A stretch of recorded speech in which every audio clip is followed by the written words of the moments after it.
मित्रों, आज 1 जनवरी है।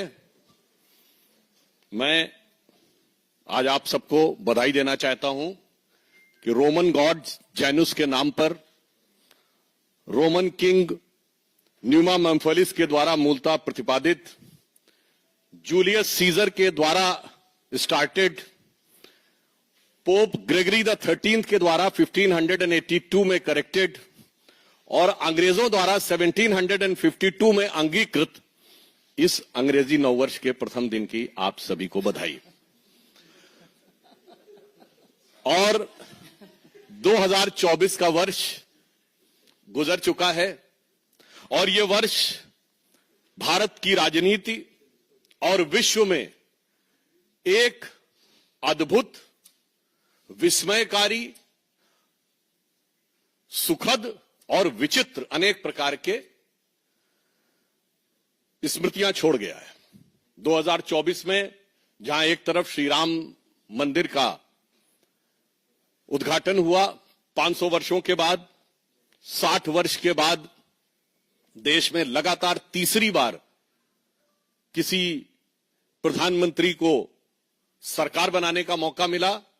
प्रधानमंत्री श्री नरेंद्र मोदी जी को संविधान ने 75 वर्ष पूर्ण किए और हम पूरे वर्ष में फास्टेस्ट ग्रोइंग लार्ज इकोनॉमी में से एक रहे। परंतु उसी के साथ एक विचित्र संवैधानिक उदाहरण भी इस 2024 में देश ने देखा, जब जेल से रहकर एक मुख्यमंत्री ने सरकार को चलाया। पहली बात यह भी स्पष्ट हो कि ऐसा नहीं कि केजरीवाल जी जेल जाने वाले पहले मुख्यमंत्री थे जिनके ऊपर आरोप लगा और उन्हें जेल जाना पड़ा।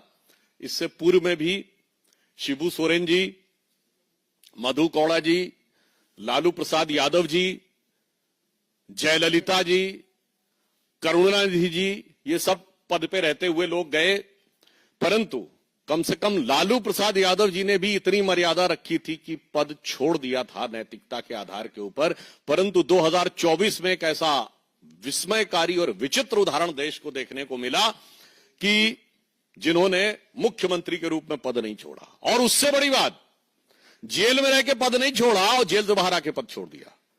इसीलिए जो उनकी विचित्रता है वो अपने आप में इतनी विस्मयकारी है कि किसी के लिए समझना थोड़ा मुश्किल हो सकता है। आज हम आपके सामने, चूंकि अब नया वर्ष आया है, इस अंग्रेजी नए वर्ष में नित नए रूप और नित नए स्वांग रचने वाले पार्टियों में कोई और नया चित्र विचित्र उदाहरण देखने को मिले, उससे पूर्व हम याद दिलाना चाहते हैं कि आम आदमी पार्टी उस विचार के साथ आई थी कि हम नई राजनीति लेके आ रहे हैं। और आज की राजनीति में सबसे बड़ी चुनौती सारे राजनीतिक दलों के लिए जो थी वो ये थी क्राइसिस ऑफ क्रेडिबिलिटी, विश्वसनीयता का संकट। एक विचार आम जनता में बना है कि राजनीतिक लोग जो कहते हैं वो नहीं करते हैं। भारतीय जनता पार्टी और एनडीए ने प्रधानमंत्री श्री नरेंद्र मोदी जी के नेतृत्व में इस विचार को बदला। हमने राजनीति में प्रामाणिकता को स्थापित किया और आम आदमी पार्टी उसकी दूसरी एक्सट्रीम है, जो कहते हैं वो कभी नहीं करते हैं। तो मैं सिर्फ आज 10 पॉइंट बताना चाहता हूं जो आम आदमी पार्टी और केजरीवाल जी ने कहे थे और उसका यथार्थ क्या है। उन्होंने कहा था कि जो लटकते हुए तार हैं, अनसेफ इलेक्ट्रिक वायर्स, उनसे वो मुक्त कर देंगे। आज ये सवाल इसलिए है कि 10 साल उनको सरकार में हो गए, उससे पहले भी 2013 में भी उनकी सरकार रही थी। तो 10 साल से अधिक रहने के बाद दिल्ली में लटकते हुए बिजली के तारों की स्थिति यह है कि 26 वर्ष का एक नवयुवक 23 जुलाई 2024 को उन लटकते हुए बिजली के तारों की भेंट चढ़ गया। दूसरा, उन्होंने दावा किया था कि 24 आवर क्लीन ड्रिंकिंग वाटर देंगे। और अभी जब गर्मी आया तो लोगों ने देखा कि उत्तर पश्चिम दिल्ली और बाहरी दिल्ली के क्षेत्रों में किस ढंग से पानी को लेकर हाहाकार था। और पत्रकारों ने भी जाके देखा। चलिए, आप नेताओं की बात पे, राजनीतिक दलों के कार्यकर्ताओं की बात पे विश्वास न करें कि वो उसमें किस प्रकार की दुर्गंध आती थी जिस पानी का प्रयोग करना पड़ता था। फिर इन्होंने कहा वर्ल्ड क्लास एजुकेशन सिस्टम देंगे, यह दावा किया। और इतना ही नहीं, याद करिए, इनके मुंह से निकल गया था दुनिया का सबसे बड़ा अखबार जो है न्यूयॉर्क टाइम्स में छपवाना कितना मुश्किल है। छपवाना शब्द था, कोई जाके उस बाइट को चेक कर सकता है। तो पहले तो पढ़े लिखे मुख्यमंत्री को यह नहीं पता था कि दुनिया का सबसे बड़ा अखबार न्यूयॉर्क टाइम्स नहीं है, दुनिया का सबसे बड़ा अखबार है जापान का यामिनो शिमरी, और अमेरिका का भी सबसे बड़ा न्यूयॉर्क टाइम्स नहीं है, अमेरिका का सबसे बड़ा है यूएसए टुडे। खैर, इस अत्यधिक पढ़े लिखे मुख्यमंत्री को ने कहा छपवाना कितना मुश्किल है, और हकीकत क्या थी कि high court has reprimanded that the flawed education system, और इसमें कई चीजों को लेकर कोर्ट ने अप्रसन्नता जाहिर की। यानी दावा ये और वास्तविकता ये। फिर इन्होंने कहा मेडिकल ट्रीटमेंट को बहुत इंप्रूव करेंगे, और वास्तविकता यह थी कि कोविड के दौरान क्या हाहाकार मचा, और उस हाहाकार के ऊपर ध्यान देने की बजाय प्रचार के ऊपर सारा ध्यान था। आप सबको याद हो कि मोहल्ला क्लिनिकों में जो भ्रष्टाचार की चीजें प्रकाश में आई, जिसमें एक प्रकरण ऐसा था कि एक दिन में 539 लोगों का निस्तारण हुआ, जबकि मोहल्ला क्लिनिक 9 बजे से लेके 1 बजे तक 4 घंटे में चलती है। 240 मिनट में 539 लोगों का निस्तारण, मतलब 20 सेकंड के अंदर डॉक्टर ने मरीज को देख भी लिया, असेसमेंट कर भी दिया, पर्चा लिख भी दिया, और दवा मिल भी गई। और कौन सी ऐसी मोहल्ला क्लिनिक थी जिसकी इतनी कैपेसिटी थी कि सीसीटीवी फुटेज दिखा जाए कि 539 लोग आके कहां खड़े हो गए थे। यह यथार्थ था। उसके बाद उन्होंने कहा पोल्यूशन फ्री एनवायरनमेंट देंगे। आज स्थिति यह है, इसमें कुछ कहने की जरूरत नहीं है। जिस तरह इस समय जाड़े का मौसम चल रहा है, हाँ, हम ये कह सकते हैं कि हम उनको शुभकामना भी देते हैं। केजरीवाल जी का स्वास्थ्य बेहतर हो गया है।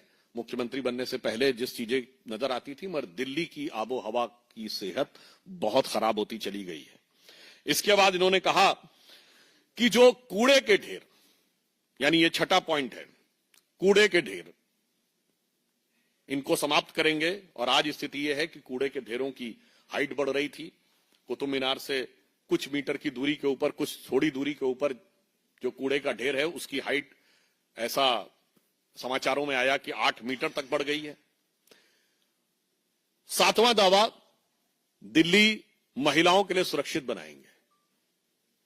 और भारत के इतिहास का इकलौता उदाहरण, जहां किसी भी सरकार के मुख्यमंत्री आवास में उसी पार्टी की महिला सांसद की पिटाई की गई और आरोप लगा मुख्यमंत्री के ओएसडी पर। पूरे भारत में ऐसा उदाहरण नहीं मिलेगा। मायावती जी के ऊपर स्टेट गेस्ट हाउस कांड में हमला हुआ था, वो समाजवादी पार्टी की सरकार ने किया, तो विरोधी दल था। यहां तो सत्ताधारी दल की, अपनी पार्टी की महिला के साथ। और जो कुछ महिलाओं के साथ अन्य चीजें हो रही हैं, वो किसी से कोई छुपा हुआ नहीं है। जो चीज इनके अधिकार में, ये कहते हैं ना कानून व्यवस्था अधिकार में नहीं। अरे भाई, मुख्यमंत्री आवास के अंदर की सारी व्यवस्था तो आपके अधिकार में थी, और मांगने पर सीसीटीवी भी नहीं थे। अब आप देखिए, अगला इनका था कि कच्ची कॉलोनीज जो हैं, उनको बेसिक इम्यूनिटी, जो मूलभूत सुविधाएं हैं, उनसे युक्त कर देंगे। संगम विहार में जिस प्रकार की चीजें देखने को मिली, उससे बहुत साफ है कि यह दावा बिल्कुल यथार्थ के धरातल पर चूर चूर होता नजर आ रहा है।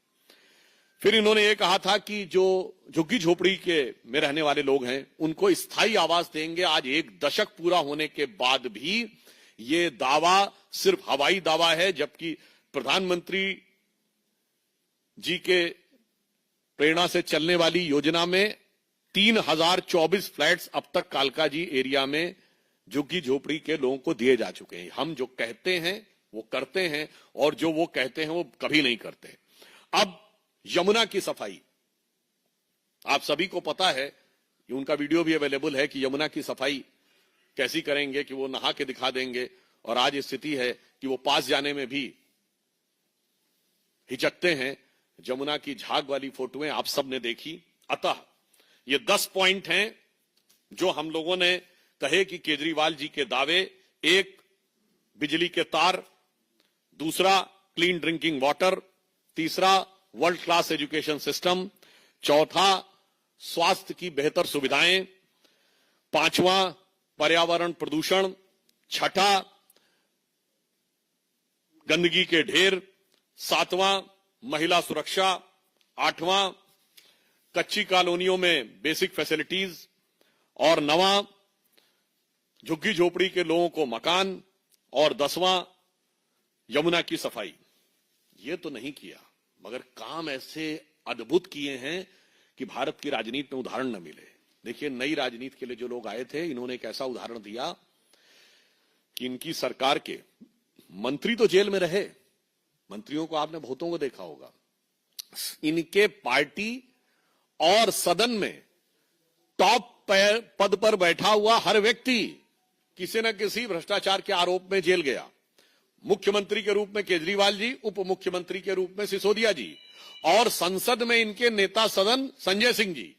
सोचिए, deputy CM, CM and leader of the house in leader of the party in parliament, तीनों। अच्छा, और देखिए अलग अलग प्रकार के आरोप, ऐसे आपने विविधतापूर्ण भ्रष्टाचार कभी नहीं देखा होगा।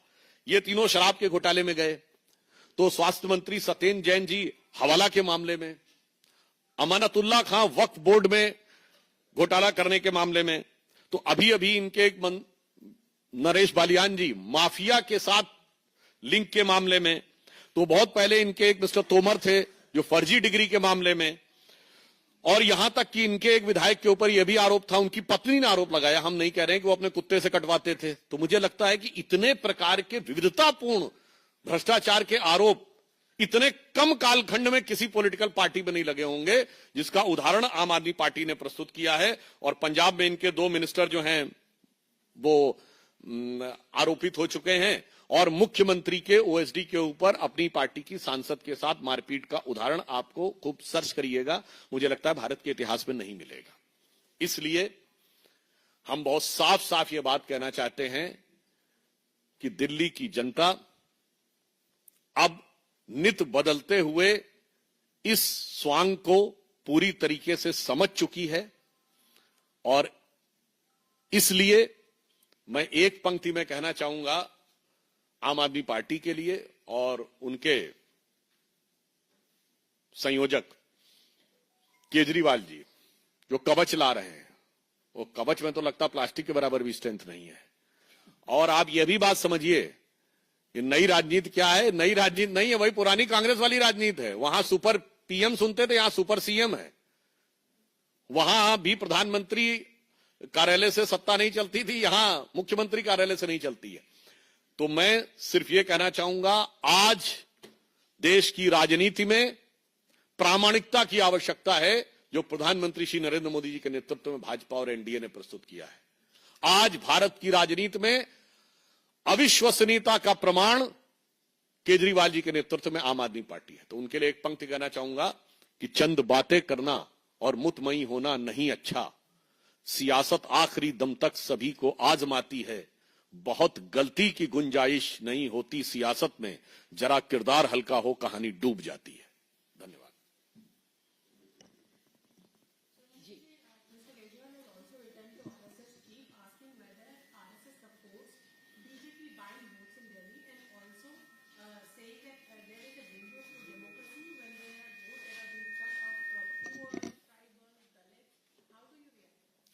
मुझे लगता है मीडिया में बने रहने की छटपटाहट और बौखलाहट में वो ये भी नहीं ध्यान रखते, जो सरकारी आदेश के द्वारा मुफ्त में दारू बिकवाते हैं, मतलब एक पौवे के बदले दूसरा पौवा फ्री देने वाले आज कह रहे हैं कि ये बांटा जा रहा, वो बांटा जा रहा। मुझे लगता है ये केवल मीडिया का ध्यान आकर्षित करने के अलावा और कुछ नहीं। और मैं उनसे कहना चाहता हूं, संघ को लिखिए नहीं, संघ से सीखिए।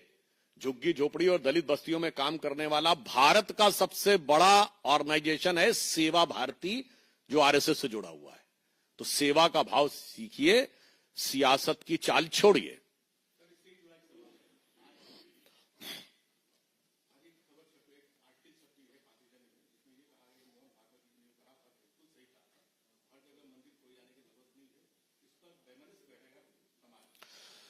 नहीं, इस विषय के बारे में पहली बात, कोर्ट जब इस विषय का संज्ञान ले चुका है तो मुझे लगता हमें उसके निर्णय की प्रतीक्षा करनी चाहिए। और ऑन द लाइटर नोट मैं कहूंगा कि किसी भी चीज के अंदर बहुत डेप्थ में जाएंगे तो पता नहीं किस किस प्रकार की चीजें निकलें, चाहे आप जमीन के नीचे जाएं या शरीर के नीचे जाएं।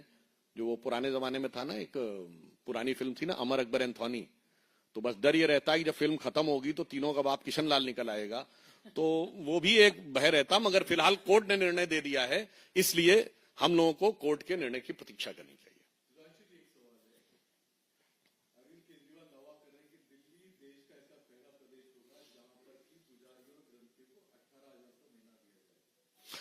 देखिए, भारत की परंपरा में, पंचतंत्र में आप लोगों ने बगुला भगत जरूर सुना होगा।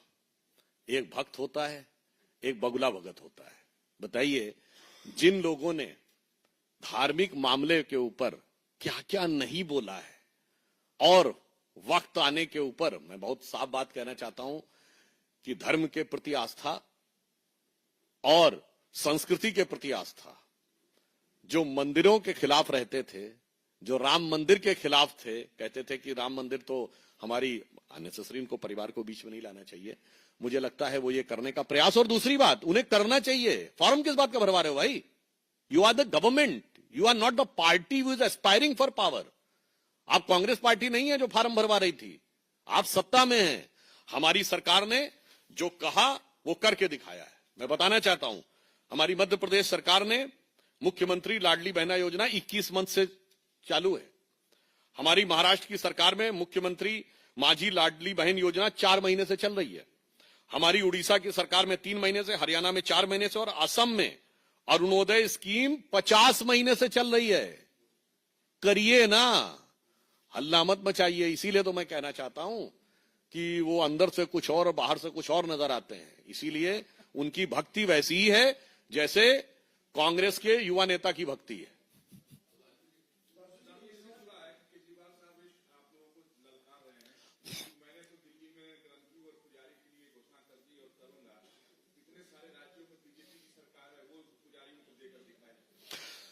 देखिए, एक बात मैं कहना चाहूंगा। पहली बात तो उन्हें करना चाहिए। दूसरा, हम ये कहना चाहेंगे, यहां पर बात सिर्फ पैसे की नहीं, बात तो सम्मान की भी है। अगर सिर्फ पैसे की बात होती तो अंग्रेजों के जमाने में भी हो जाता। बात मान सम्मान स्वाभिमान की है। यदि कोई व्यक्ति, ये वैसे ही हैं जिनके अंदर भक्ति नहीं है और पूजा की पुजारियों को देने की बात करते हैं, जैसे ये वो लोग हैं जो बगैर रोजा रखे रोजा अफ्तार करते हैं।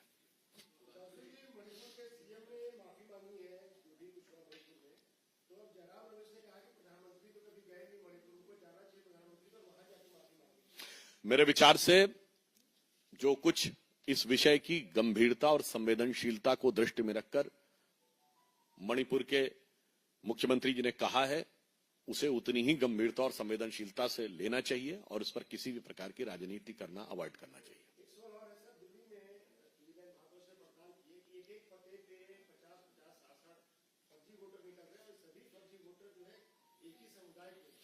देखिए, बहुत बड़ी चुनौती है। बड़े शहरों में विशेषकर होता है। दिल्ली चूंकि देश की राजधानी है, तो जो घुसपैठिए आकर सेटल हो रहे हैं, यदि इनकी जांच हो तो इससे किसको परेशानी हो रही है ये सहज समझा जा सकता है। आम आदमी पार्टी की सरकार में 2 चीजों की गारंटी निश्चित रहेगी। भ्रष्टाचार, क्योंकि सभी मंत्री और विधायक उसमें संलिप्त होंगे समान भाव से, और दूसरा घुसपैठियों की भरमार। भारतीय जनता पार्टी इन दोनों को निर्मूल करके दिल्ली को निर्मल करने के लिए प्रतिबद्ध है।